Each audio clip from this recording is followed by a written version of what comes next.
it's Christina with the Sisyphean Journal. Today is February 14th. I already covered today's safe and legal death. It was a young black woman who went to Planned Parenthood. Nobody should have done a single thing with her except give her antibiotics until her infection cleared up. But they were in a hurry to sell the abortion, so they put in laminaria and that sucked that infection right up into her uterus and killed her. So stand with Planned Parenthood. You'll stand on Edrika's grave. So again, I will link to Edrika's story below. And today's other anniversary is a socialite who died a pretty horrible death. And, you know, there's always these stories that rich women can get safe abortions, poor women have to get the crummy ones. Florence had plenty of money. Florence Nimick was the 24-year-old grandniece of Andrew Carnegie, an heiress to a Pittsburgh steel fortune. She was educated in Paris and Switzerland. She was multilingual, trained in music and art. Her father was heir to the Coleman Steel Foundry in Pittsburgh, and he and his most recent wife, Lucille, lived in Monte Carlo. And his second wife, Beatrice, had been Florence's mother and died when Florence was 5. Alexander was living in Monte Carlo on an income of $40,000 a year, which is about $770,000 in 2025 dollars. The money he was getting from this steel foundry, and he provided Florence with an abundant allowance from that. Now, Florence eloped with 28-year-old Richard Schnoor, Sergeant at Arms at the New York State Assembly. The two of them eloped on February 7th of 1942.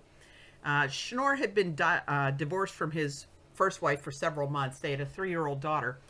They had met, Florence and Richard had met the previous September at the Beagle, described as a fashionable Greenwich tavern, Greenwich, Connecticut.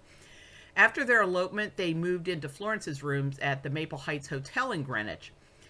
But for some reason, they chose to keep the marriage a secret.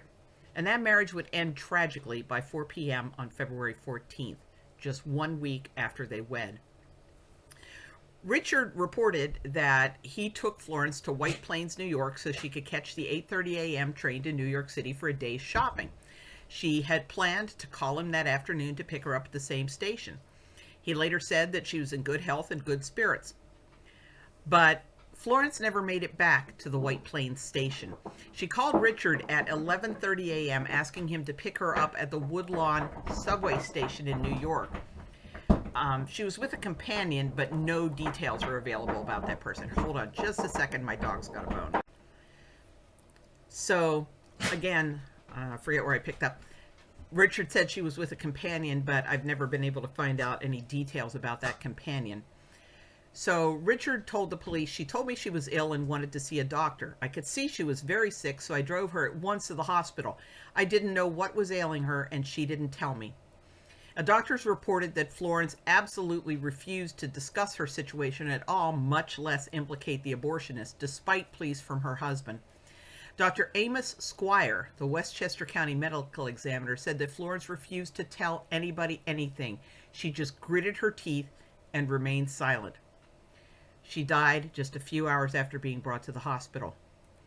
The autopsy revealed that Florence had been 2 to 3 months into her pregnancy, and the damage done was absolutely catastrophic. Dr. Squire said, "It was one of the most atrociously brutal and clumsy operations I've ever seen. Her stomach had been punctured. I doubt if she had a chance of survival from the moment she left the operating table."